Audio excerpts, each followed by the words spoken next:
Hello, my name is Kally Knox. I am your host of SeniorCare's program, Living Wisely, Aging Well. We have a program that discusses topics of interest to people aged 60 and over and those living with disabilities. Today's guest is Katire Shannon. She is very knowledgeable when it comes to vision loss, as she's been legally blind since she's been 10 years old. She's going to talk with us about her her experiences as a blind person with low vision, offer some creative solutions and ideas for living a happy, productive, and independent life despite her loss of vision, and she's going to share with us how she gets around the kitchen. So welcome, Katie. Thanks, Kally. And Katie, can you just tell us a little bit about yourself, give the audience an idea of who you are? Sure. I was born in Ohio, and I was diagnosed with juvenile macular degeneration when I was 10 years old. And that's different than age-related macular degeneration because it's inherited. It has nothing to do with age. When I was 15, I moved out here, and I went to high school. And I graduated from college, and I worked in business marketing for a number of years. I also worked in real estate. And then 15 years ago, I was diagnosed with retinitis pigmentosa as well. Currently, I am a domestic goddess. I take care of a house, 2 dogs, and a husband's equivalent to 2 small children. So yes, that's why I've come up with a lot of ideas throughout my life on how to make my life easier because of my vision loss. So I know it can be frustrating, I know it can be scary, and I know it can be challenging, but there's just so many things out there that can help people with low vision today, just tons. So I thought today, yes, we would focus on the kitchen. Very good. And we have a table filled with stuff. Do you want to talk about the stuff on the table? Sure. The first thing is a tray. When I'm in the kitchen, I have trouble when I put things down, I can't find them again. I cannot see from one end of the kitchen to the other, so I can't look down at the end of the countertop and say, oh, that's where that is. So I came up with an idea of a tray. And it was just a metal tray. Must have gotten it at a thrift shop. And I just spray painted it. And I spray painted it a neutral color. Because when it comes to MACD, color contrast is really important as far as helping you see things better. So if you're in the kitchen, you put your tray out and leave it out on the counter. I used to put it away and then I would forget to take it out. And then all of a sudden I'm looking for a bottle cap and I can't find it. And I was like, oh, I should have put my tray out. So if you take a cap off a jar, it goes on your tray. If you're using a wire whisk while you're cooking, it goes on your tray. You're having a cup of coffee while you're cooking, it goes on your tray. A spoon, it goes on your tray. Whatever you're using and you're going to have to pick it up again, put it on your tray. So have I driven my point home? It goes on the tray. It sounds like everything should go on the tray. That's right, yes. So then when you're looking for a bottle cap, you know to go right here. You don't have to go around, because some kitchens have quite a lot of counter space. And a lot of times I think when you're thinking of you've got so many things going on in your mind, you just drop something down on the counter. And when it comes to finding it, you just don't remember where you put it. So always gravitate to the tray. Another good thing about the tray is if you're making a recipe, you take all your ingredients, and I know sometimes you hate to do that because you just want to jump right into the project, but get all your ingredients as well as your measuring cups, spoons, put it on your tray. So let's say you're baking a cake. So you have your flour, you use your cup of flour. When you're done with the flour, put it back in the pantry or wherever you keep it. Now you're done with the baking soda. You've measured that out. Put it back wherever you keep it.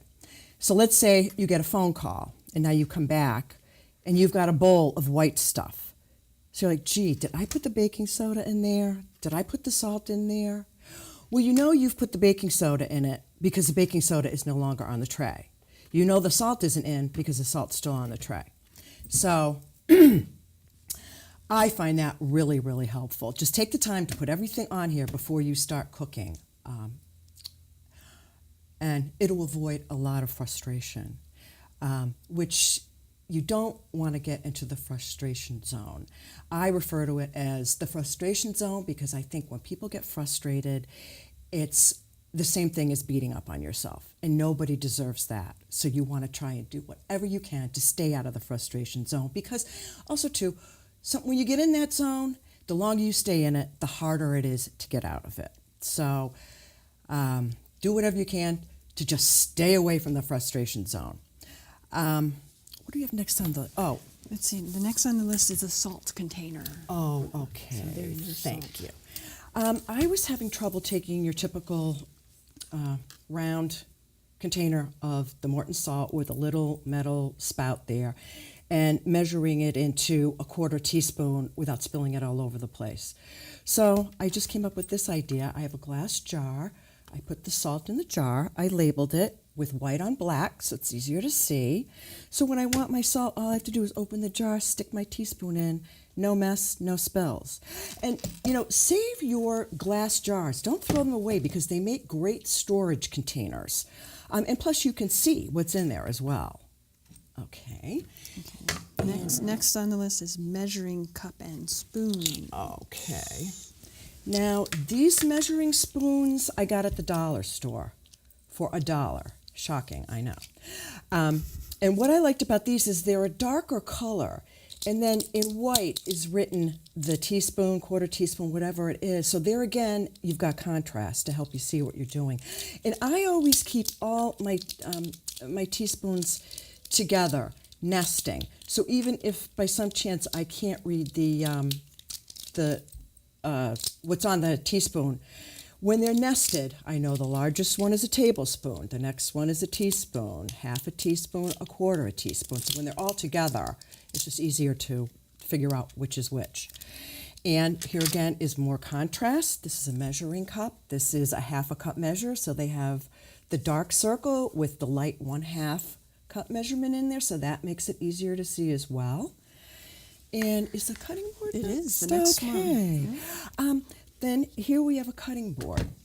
It has a dark side and it has a light side. So let's say you were cutting a loaf of bread. You wouldn't do it on this side. You would put it on the dark side because it would show up a lot better. If you were cutting, let's say, tomatoes, you would want to do it on the light side because they'd show up a lot better. I mean, I realize this thing is it's a tad big and clunky. But I have also gone to like the dollar store or the Christmas tree shop, and I've bought the smaller ones, and I have 3 different colors. I have a light color, a dark color, and a medium color. So they're just easier to take out where they are smaller and lighter. And Next, level indicator. oh, okay. Is this where I come in? That's where you come in. Okay, so Now this is, let me just pick it up so I can show people. This is an attachment. It has prongs on it. I have trouble when I'm filling a cup up with liquid knowing when I am getting to the top of the cup. So we're going to place this in the cup, and once the liquid hits the prongs, this will play a little song so you know you're getting to the top of the cup. all right, here we go.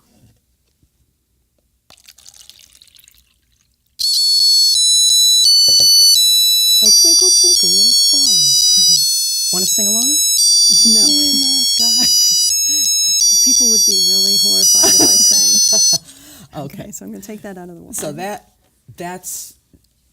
that's great, especially when you're dealing with hot liquids. A lot of times if I just have cold water or something, I might just stick my finger in right at the top of the cup and wait till I feel the water level on my finger, but not so much with boiling hot liquids. All right. So next on the list is Pen Friend. Okay.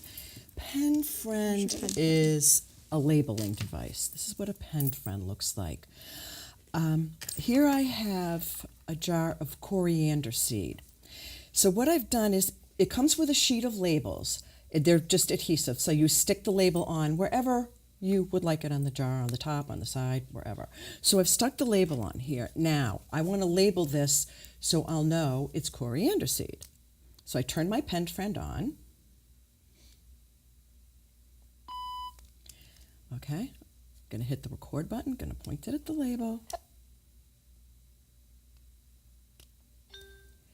Coriander seed, and put it back on the counter, put it back in the cupboard when you're done with it. Okay, so now I'm looking for my coriander seed. I just say, oh, maybe this is it. Put my Coriander seed and put it back on the counter. Put it back in the cupboard when you're done. Okay. So it will basically record whatever you say. They also have these labels for, you can use them for things in the freezer. They have them for clothing. You can pretty much label anything that you want, and it really does come in handy. I mean, you can label your makeup. You can label cans of soup. So yeah, and you can use it in the freezer as well. So that's another handy tool that we have. All right, and then the last thing on the list is the bump ups. Okay. And these are, they're adhesive bumps. I don't know how well the camera's going to be able to see them. But, you know, for instance, this one is a very dark color and it's raised. It's about 1/4 of an inch high. Then there's one over here, it's round and it has a fuzzy texture. Then I have another one over here, it's black and it's square, but it's pretty thin. Then there's a round orange one, and then there's a kind of flat one that has a herringbone texture. So you can use these, there again, to identify anything. My whole house is bumped up. I have bump ups. I have a digital stove, so I have bump ups on the stove. So like the round one, I know that's the bake button. I have a dark black one, and that's the clear button or the cancel button. I have it on my washer and dryer because I can't read whatever's around the dial. So I know I have a large orange bump up. I turn the dial, I know that's to set the wash, et cetera, et cetera, et cetera. So basically, they're just textural, so you really don't have to read anything. I also put them on the microwave. They stay on the microwave pretty well. So you basically don't have to read anything. You just have to remember, oh, the black one I put on is for, you know, clear or, you know, on or off. That's why they come in the different colors and textures. So you wouldn't want to use the same one on a washer, dryer, or a microwave. You want to put different ones on so you know which is which. All right, so now we have found our way around the kitchen a little bit, and maybe we'll come back to that in a minute. But let's pedal back a little bit to talk about your experiences with vision loss as you were growing up and learning how to navigate the world without vision. Well, I started losing my vision when I was 10. So it was a degenerative process. It kind of went slowly. But, you know, then when I was a teenager, that's when I think it started to affect me because I ended up having to hold books really close. And when you're a teenager, you don't want to do anything different than anybody. You just want to fit in with the crowd. But I learned to deal with it. I had to use really big books with large print. But where it was a slow degenerative process, I learned to adjust to it. I realized early I had to have a good attitude about it. I had to learn to laugh at myself. And it is really important to have a good attitude because if you have a bad attitude, I mean, you might as well just hang it up. A good attitude, in other words, if I couldn't do something or something wasn't working, my vision wasn't enough to complete the task, I would have to stop and think, okay, how else can I accomplish this? What else could I use besides my sight? Another sense maybe, another product. And you sort of get in the habit of doing that. You make the adjustments, and your body will adjust as you go along the way, and you'll find after a while, naturally, you'll just start using other senses or what other products you have available, whether it be a bump up or a pen friend. But I would have to say a good attitude's very, very important, and laughing at yourself, which I have no problem doing. So we spoke a little bit off camera, and you were talking a little bit about some of the tools that you use to stay out of that frustration zone. And you just talked about it a little bit, but can you talk a little bit more about what some of the things you do to stay out of the frustration zone? Well, one thing I do is I do deep breathing exercises. Those are great. You can learn those anywhere. They have instructions online, and it's basically just taking deep, slow breaths, and it's a great way of calming yourself down. I do yoga. That's another thing that's good. Helps you calm down, relaxes you a bit. And when I run into a situation that I find is potentially frustrating, I usually just walk away from it. Take a break, go have a cup of coffee, go do something else, and then I'll come back to it and think and clean up the mess or whatever happened, or think about how could I have done this differently. And a lot of the stuff is habitual. When you make mistakes, you'll learn something from them. You'll come up with another way to do it. The next time, it'll just come naturally to you. All right, you talked a little bit about humor, and how you use humor to help you stay out of the frustration zone. I'm going to guess as well. I do, because when you can't see things, a lot of times you encounter embarrassing moments. You do embarrassing things that you might not have done if you had 20/20. But a friend of mine and I, we call them embarrassing moments. She has retinitis pigmentosa. So we'll talk to each other every now and then. Oh, have you had any embarrassing moments this week? And we just, you just learn to laugh about it. So what's the chances you'll share one of those embarrassing moments with us? Oh, I don't know. Come on, Katie. All right. We didn't practice that. All right, once I was out in California. I was visiting my brother and my two nieces, and we were on one of those drives, Rodeo Drive, Hollywood Drive, and my nieces were in a store shopping, and I was in there, but it was just kind of crowded, so I said, you know what, I'm just going to go stand outside. So they had a mannequin up against the storefront, and it was wearing this jacket, and for some reason I was attracted to the jacket. So I just went over and I started touching it, and I thought, oh my God, this is leather. I mean, it just felt so buttery soft. So I smelled it, and it was leather. And I'm sitting there thinking to myself, oh my God, this jacket must be worth a fortune. I mean, it was just felt beautiful. Well, then all of a sudden my mannequin lifted his arm and took a drag out of his cigarette. I thought I was going to have a heart attack. I never saw the face. So I just said to him, oh, I'm so sorry. And I melted into the sidewalk. No, I walked away. And of course, everyone in my family thought it was absolutely hysterical. And I did too after about a half an hour. So it's just things like that, you look back on them and you have to laugh. Yeah. Well, thank you for sharing that with us. There's plenty more. So we talked a little bit off camera about computers and the use of computers. Can we talk a little bit about that and what tools you use to use your computer? Sure. I have a computer, and it has software called JAWS on it. And JAWS stands for Job Application Without Speech. I think it's something like that. I have no idea why they named it that, but they did. And it's software that my computer will talk to me because I can't use a mouse because I can't see it on the screen. So this software basically makes up for the mouse. You have to do kind of different keystrokes instead of clicking on something with your mouse.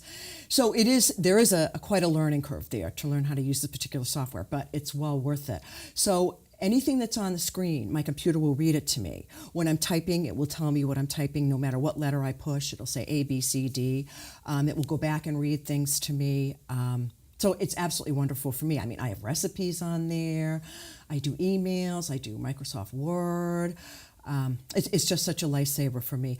But for those who are just losing a little bit of their vision, there's also something called Zoom Tech. And that's a software that your computer, everything on the screen will be magnified. And I believe there's different degrees. You could make it start at a smaller enlargement and go up pretty big. And there's a learning curve with that as well, but it's pretty easy to learn how to use it. So even if you weren't legally blind, and you're just suffering from a little vision loss and it's kind of hard to read your computer screen, that might be good for you as well. Mm-hmm. Mm-hmm. Very good. What else do you think that our listeners would like to know that I haven't asked or that we haven't discussed already? Well, let's see. Attitude is a very important thing. Vision loss can be challenging, but you have to remember that brain challenges are a good thing. They keep Alzheimer's away. So you can look at it that way. Today there is just so much new technology, assistive technology for people with low vision. It's just amazing. I mean, even I can't keep it all straight. There's just so much of it out there. And then you have your other senses as well. And we discussed before, they'll start developing, they're not going to be better than anybody else's, but you will exercise them like a muscle. So they'll improve, and those will take the place. Your senses and technology will help make up for a lot of the vision loss that you'll suffer with macular degeneration or any other type of eye ailment. But there are also resources out there. If you were declared legally blind by an ophthalmologist, they by law are supposed to notify the Massachusetts Commission for the Blind, and they will contact you and they will send out a social worker. They'll come out to your house and they'll evaluate your situation and see what sort of assistive technology or services they can offer to help you live more independently and just make your life easier in general. There's also a catalog. Well, there's lots and lots of catalogs with visual aids in them. The biggest one is called Maxi Aids, and that has everything you could possibly imagine for people who are suffering from vision loss. They have talking everything. Talking watches, talking thermometers. They have all different kinds of magnifiers. They have closed-circuit TVs, which can enlarge print as well. So it's quite a big catalog, but there's, they have things like the level indicator there. I would just go to them first. And you can go online. They have a website.